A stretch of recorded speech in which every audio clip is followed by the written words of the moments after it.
Terlalu keras kepada diri sendiri. Chi Mingkun tidak pernah merasakan ini sebelumnya, tetapi karena dia mengubah pandangannya tentang Chi Gui, dia tiba-tiba menyadari betapa tidak adil perlakuan keluarganya terhadap Chi Gui. Aku berprasangka buruk. Zhao Yuexiu tidak menyangka putranya, yang dijaganya dengan sepenuh hati akan mengatakan demikian, matanya langsung memerah.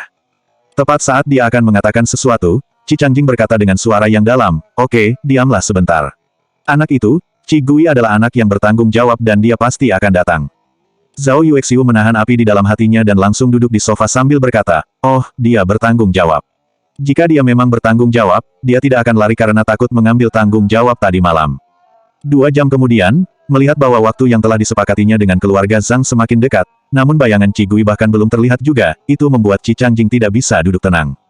Dia mengeluarkan ponselnya dan menelepon Chi Gui, tetapi tidak diangkat. "Apa aku bilang?" Zhao Yuexiu mencibir, dia serigala bermata putih yang tidak dikenal. Sudah tidak terhitung berapa banyak kerusakan yang diderita keluarga kita karena dia. Qi Changjing menghela nafas dengan kecewa. Dia meletakkan teleponnya, "Oke, ayo kita pergi ke hotel dan meminta maaf kepada keluarga Zhang." Ketiganya berdiri dari sofa dan hendak keluar, namun tiba-tiba pelayan bergegas masuk dan berkata dengan cemas, Tuan Qi, keluarga Zhang datang ke sini." Qi Changjing tertegun sejenak, dan hatinya terasa seperti terjun bebas. Wajah Zhao Yuexiu juga menjadi pucat. Chi Mingkun mengutuk, untuk apa mereka begitu agresif? Ketiganya bergegas keluar untuk menyambut mereka. Namun ketika mereka melihat keluar, ternyata Tuan Zhang dan Nyonya Zhang berjalan dengan membawa banyak hadiah, mereka semua tercengang. Kenapa mereka jadi begitu sopan sekarang? Segera setelah itu, mereka bertiga melihat ke arah Zhang Ziyi yang berjalan mengikuti di belakang kedua orang tuanya. Hidungnya tampak memar dan wajahnya juga bengkak, jelas terlihat bahwa Zhang Ziyi habis dipukuli. Pikiran pertama Qi Changjing dan Zhao Yuexiu adalah, apakah Chi Gui telah menyakiti seseorang?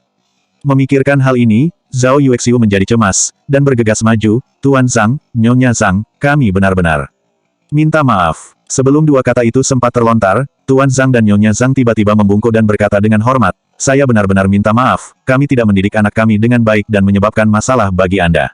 Setelah mengetahui kebenarannya tadi malam, saya telah mengajari dia dengan keras."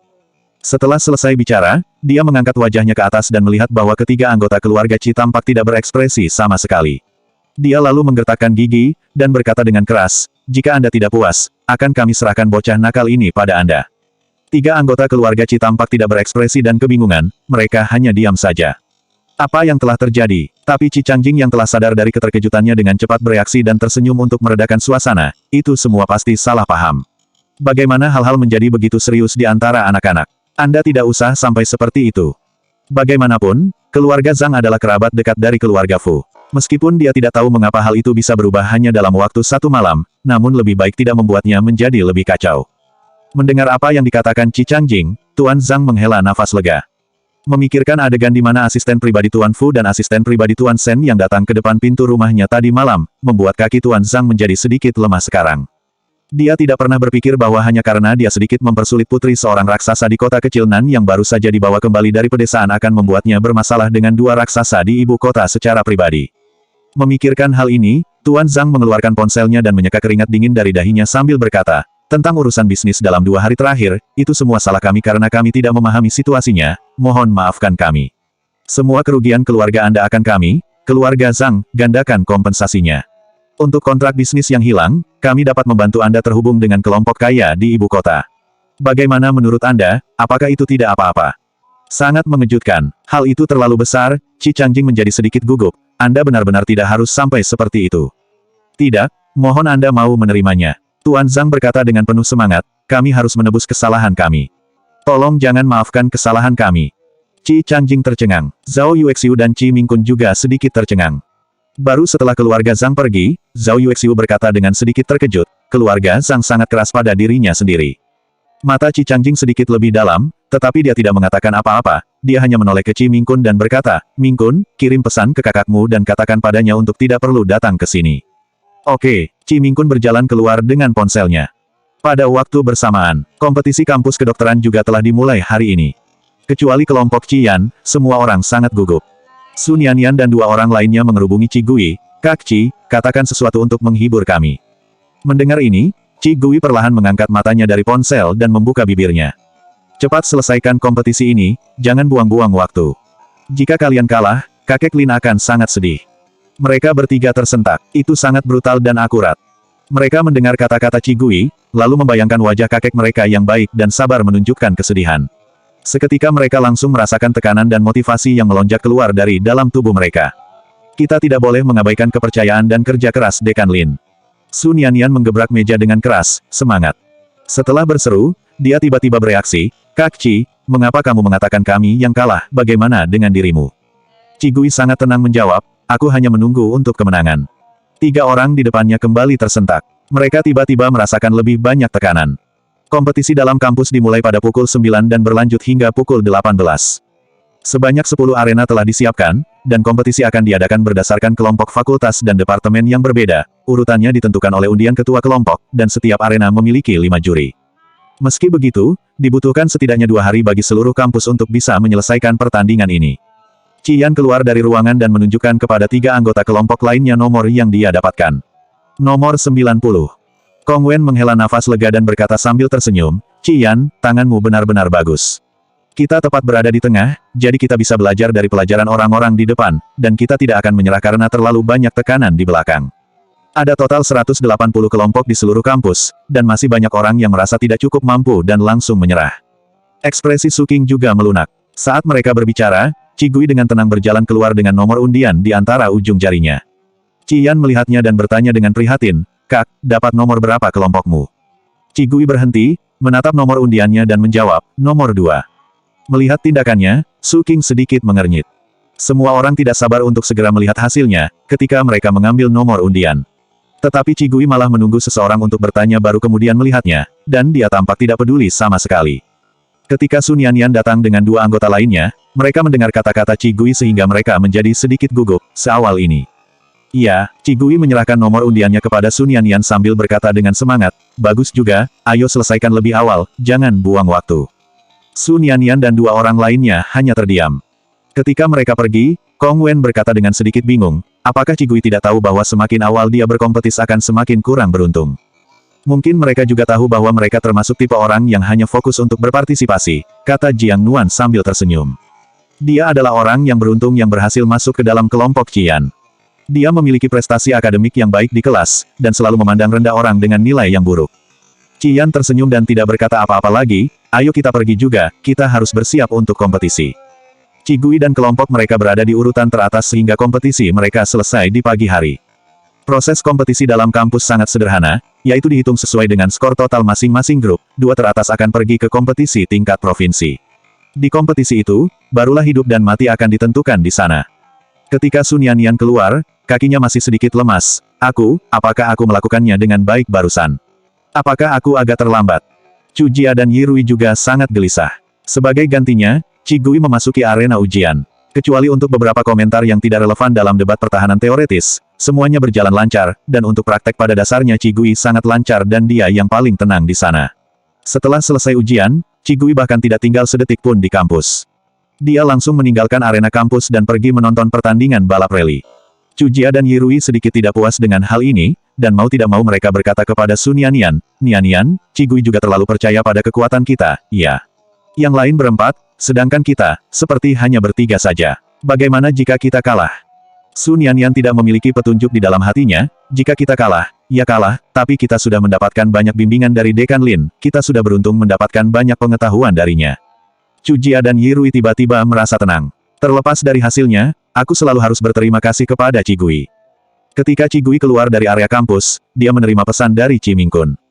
Qi Mingkun sangat sadar dan mengetahui bahwa Qigui pasti tidak akan menjawab panggilan telepon, jadi dia mengirim pesan teks secara langsung, Kak, masalah keluarga Zhang telah diselesaikan, kamu tidak perlu datang ke rumah.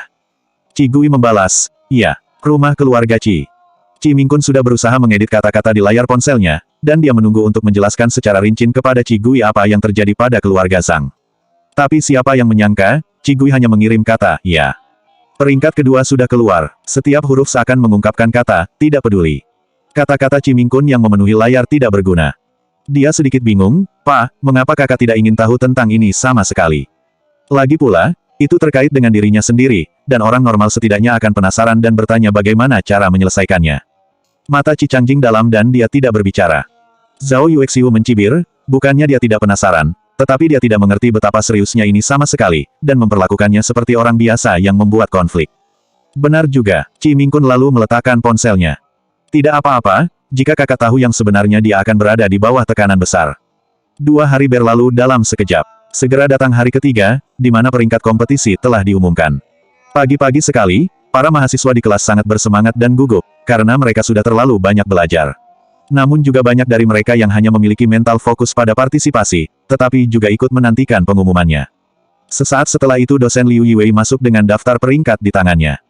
Kecuali Qigui hanya menatap ponselnya, semua orang di sana menatap dosen Liu Yiwei dengan penuh semangat. Dosen Liu Yiwei tidak begitu peduli, dia segera membacakan pengumuman daftar peringkat kompetisi itu. Tempat pertama, Tim Qian. Ketika kata-kata itu meluncur, semua orang segera melemparkan pandangan iri pada Tim Qian. Namun, hal ini sudah bisa ditebak oleh semua orang, mereka tidak mengatakan apapun dan fokus menantikan untuk menunggu tempat kedua. Namun, Liu Yiwei berhenti, maaf, ada 2 tim dengan skor yang sama untuk peringkat kedua. Juri sedang menonton video kompetisi dan menambah atau mengurangi skor berdasarkan operasi terperinci dari setiap anggota tim. Ini akan memakan waktu cukup lama untuk mengetahui tim mana yang ada di posisi kedua. Sesaat sorakan kecewa terdengar dari para mahasiswa. Perasaan digantung itu benar-benar tidak nyaman. Liu Yiwei juga mengerti itu, jadi tanpa berbicara banyak omong kosong, dia langsung memposting daftar pengumuman itu di papan tulis. Ini adalah peringkat 50 teratas di sekolah, kalian dapat melihatnya sendiri. Untuk menjaga harga diri para siswa, peringkat bawah tidak diumumkan. Begitu Liu Yiwei pergi, semua mahasiswa di kelas bergegas untuk melihat papan tulis. Ding Xuan dan Ning Qiyu menemukan grup mereka sendiri di nomor 20. Keduanya tiba-tiba menghela nafas lega. Meskipun 20 besar tidak lolos ke kompetisi provinsi, itu adalah hasil yang luar biasa. Keduanya melihat hingga ke daftar paling bawah, dan mau tidak mau mereka merasa beruntung, karena mereka tidak dapat menemukan kelompok Qigui sampai mereka selesai membaca semua daftarnya. Untungnya, kelompok mereka berubah pada waktu itu, jika tidak, mereka bahkan tidak akan dapat mengetahui di peringkat berapa mereka. Teman sekelas lainnya yang rukun dengan Chu Jia dan Yi Rui semuanya merasa kasihan pada mereka berdua. Kalau saja kalian tidak pindah kelompok, kalian akan mendapatkan peringkat 20 besar di kompetisi sekolah dan banyak poin tambahan untuk wawancara di masa depan. Wajah Chu Jia dan Yi Rui juga tidak terlalu enak. Saat bertanding, mereka bermain dengan sangat baik, tetapi sekarang mereka bahkan tidak bisa mencapai peringkat ke-50, dan mereka berdua merasa ingin menangis. Su Nianyan juga sedikit frustrasi. Hanya Qigui yang tetap tenang, Qigui hanya melihat ke bawah dan membaca informasi berbahasa Inggris di ponselnya, sama sekali mengabaikan situasi yang ada di hadapannya saat itu. Di sisi lain, kelompok Qian memenangkan tempat pertama di kampus, dan ada banyak orang yang mengerubungi mereka berempat. Mendengar bahwa tim Qigui bahkan tidak masuk 50 besar, Qian hanya tersenyum ringan, kompetisi tidak berarti apa-apa. Di masa depan, seseorang masih bisa mengandalkan kemampuan mereka untuk masuk ke 3 rumah sakit teratas di Kyoto. Kasihan sekali Chu Jia dan Yi Rui. Jiang Nuan berpura-pura menghela nafas, mereka padahal memiliki kesempatan untuk mendapatkan 20 besar di sekolah. Jadi, teman-teman semuanya, pemilihan anggota adalah yang paling penting.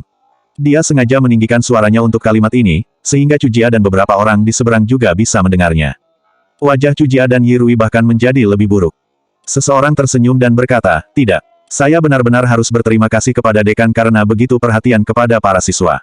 Jika tidak, semua peringkat akan diumumkan, dan mereka akan berada di peringkat terbawah yang akan lebih mempermalukan nama mereka. Pada saat yang sama, Liu Yiwei masuk lagi dan berkata, posisi kedua telah keluar. Mahasiswa-mahasiswa seruangan itu memandangnya dengan penuh semangat dan salah satu mahasiswa bertanya, Profesor Liu, dari kelas mana? Di kelas lain, ada beberapa kelompok yang diduga berada di urutan kedua setelah Qian, dan mereka semua merasa bahwa tempat kedua akan didapatkan oleh kelompok itu. Wajah Liu Yiwei berseri-seri dan bersemangat menjawab, posisi kedua itu juga dari kelas kita. Bukankah itu suatu hal yang pasti? Dari kelas ini juga. Para mahasiswa menjadi lebih bersemangat dalam sekejap, siapa-siapa. Profesor Liu, mohon cepatlah, jangan membuat orang kehilangan nafsu makan. Dengan senyum di wajahnya, Liu Yiwei berkata dengan keras, kelompok Qigui. Seluruh kelas menjadi sunyi senyap dalam sekejap. Beberapa bahkan menggaruk telinga mereka, curiga bahwa mereka telah salah mendengar. Ding Xuan dan Ning Qiyu, yang awalnya bersukacita, berubah menjadi sangat tercengang di tempat duduk mereka. Setelah beberapa lama, Ding Xuan tiba-tiba berdiri dan berkata dengan tidak percaya, ini tidak mungkin. Guru Liu, apakah para juri membaca nama yang salah? Mereka bisa mendapatkan peringkat kedua. Liu Yiwei melirik Ding Xuan dan mengenali bahwa dia adalah orang yang tidak mau bergabung dengan kelompok Qigui pada waktu itu. Dia berkata dengan ringan, kelompok Qigui telah berada di bawah bimbingan pribadi Dekan Lin selama periode ini, bukankah normal bagi mereka untuk mendapat posisi kedua? Juar, kalimat itu seperti petir, yang langsung meledakkan seluruh kelas. Apa, Dekan Lin, pasti bercanda, bagaimana bisa orang sebesar itu punya waktu untuk membimbing beberapa siswa biasa? Padahal nilai akademisku juga bagus, kenapa Dekan Lin tidak menyukaiku juga? Ding Xuan dan Ning Qiu duduk di kursi mereka masih dengan kondisi tercengang dan hanya merasakan suara dengung di otak mereka. Baru beberapa menit yang lalu, mereka berdua merasa senang, karena mereka tidak bergabung dengan kelompok Qigui. Tapi sekarang penyesalan besar menghantam mereka. Jika mereka berada di grup yang sama dengan Qigui pada waktu itu, mereka sekarang akan menjadi juara kedua di kampus dan pergi ke kompetisi provinsi. Bahkan Su Qing tidak bisa menahan diri untuk tidak mengangkat matanya dan melihat ke arah Qigui. Dalam benaknya, apa yang dikatakan profesor saat itu hadir kembali. Mungkinkah Qigui benar-benar jenius yang hanya ada sekali dalam seabad? Jika tidak bisa dijelaskan mengapa bahkan kepala sekolah Lin membuat pengecualian dan secara pribadi mau membimbing mereka. Qian memperhatikan tatapan Su Qing dan mengerucutkan bibirnya erat-erat. Di sisi lain, Chu Jia, Yi Rui dan Sun Yanyan akhirnya menyadari setelah beberapa saat kebingungan, ternyata mereka mendapatkan peringkat kedua. Chu Jia tidak bisa menahan diri untuk tidak bersumpah serapah, dan matanya sedikit basah. Aku pikir tanganku sangat dingin sekarang. Apa yang harus aku lakukan? Aku benar-benar ingin menangis sekarang. Mata Yi Rui juga berkaca-kaca, dan dia menyeka sudut matanya, siapa yang tidak akan begitu. Jantungku hampir berhenti berdetak sekarang. Sun Yanyan mau tak mau menoleh untuk melihat Qigui yang masih tenang. Kak Qi, kenapa kau sama sekali tidak bersemangat? Kami bertiga bahkan hampir menangis. Hah, mendengar ini, Qigui akhirnya mengalihkan pandangannya dari ponsel dan menatap mereka dengan ekspresi bingung, bukankah hasil ini sudah pasti? Tidak ada satupun dari mahasiswa lain yang secara pribadi dibimbing oleh kakek Lin. Sun Yanyan, Yi Rui, dan Chu Jia terdiam sesaat. Ternyata Qigui sangat mempercayai mereka. Kakak Qi. Mereka bertiga tergerak, dengan air mata berlinang, dan bergegas menuju Qigui. Hei, tunggu, jangan. Qigui lengah dan buru-buru mengeluarkan ponselnya untuk memblokir pelukan mereka, tapi sayangnya, satu orang bukan tandingan untuk ketiga tangan teman-temannya itu, dan mereka berpelukan dengan erat. Qigui diam pasrah dipeluk seperti itu. Melihat adegan ini, Jiang Nuan tidak bisa menahan sedikit perasaan masamnya. Saat dia memenangkan posisi pertama, dia sebenarnya sangat bersemangat, tetapi Qian dan Su Qing tampak menerima hasilnya dengan ekspresi yang biasa saja. Hanya dia yang merasa penuh dengan kegembiraan, tapi tidak ada yang merasakan kegembiraan bersamanya. Cih, baru saja memenangkan tempat kedua, apa yang menarik? Dia mendengus dan menoleh. Hanya ada waktu 2 minggu untuk persiapan kompetisi tingkat provinsi. Sun Yanyan, Chu Jia, dan Yi Rui tidak berani jika menghabiskan waktu dengan bersantai. Mereka segera berkumpul dan memutar otak untuk memikirkan topik perdebatan teori di kompetisi tingkat provinsi nanti. Meskipun Universitas Medis Kota Nan berada di antara 5 besar universitas terbaik di negara ini, namun masih banyak perguruan tinggi kedokteran lain yang tidak kalah bagus dari Universitas Medis Kota Nan di provinsi ini. Mahasiswa terbaik yang terpilih dari sana pasti tidak akan lebih buruk dari mereka semua. Semua grup yang berpartisipasi dalam kompetisi provinsi berjumlah lebih dari 20 kelompok. Hanya 10 kelompok dengan peringkat teratas yang dapat maju untuk berpartisipasi dalam kompetisi tingkat nasional.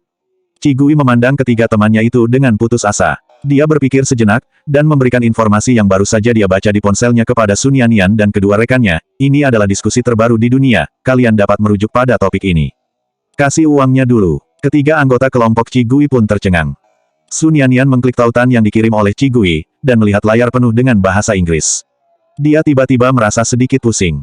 Chu Jia dan Yi Rui juga sedikit pusing melihatnya, tetapi mereka lebih penasaran. Kak Qi, bukankah informasi penelitian terbaru semacam ini hanya disebarkan secara internal? Bagaimana kau bisa memilikinya? Bagian yang ini telah diumumkan ke publik. Qigui tidak berkata apa-apa, mengambil tasnya dan berlalu pergi. Sun Yanyan membuka forum internasional untuk memeriksa, dan tentu saja, dia menemukan informasi ini. Mereka bertiga segera mulai mempelajari materi, setengah menerjemahkan dan setengah memahami materi. Tidak ada yang bereaksi saat Qigui mengatakan, bagian yang ini, bukan berkata informasi ini. Xingu mengemudikan mobil Qigui untuk kembali ke perumahan, dan ketika dia tiba di dekat pintu gerbang, dia melihat Qi Mingkun menunggu di sana dari kejauhan. Profesor Qi, ada adik Anda. Xingu melaporkan dengan suara rendah, apakah Anda ingin berhenti? Qigui melirik keluar jendela dengan ringan, tidak perlu. Xingu tidak mengatakan apa-apa, dan saat hendak memasuki gerbang perumahan, Qi Mingkun tiba-tiba berkata, kakak, tolong, bantu aku. Aku benar-benar tidak punya pilihan lain.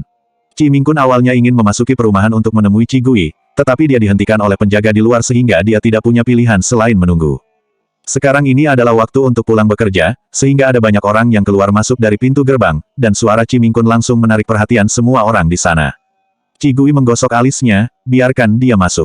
Xin Gu tidak berhenti, tetapi memberi isyarat ke bagian dalam ruang penjaga saat dia melewati gerbang. Sekarang tugas pengamanan dilakukan oleh pengawal yang dikirim Tuan Sen.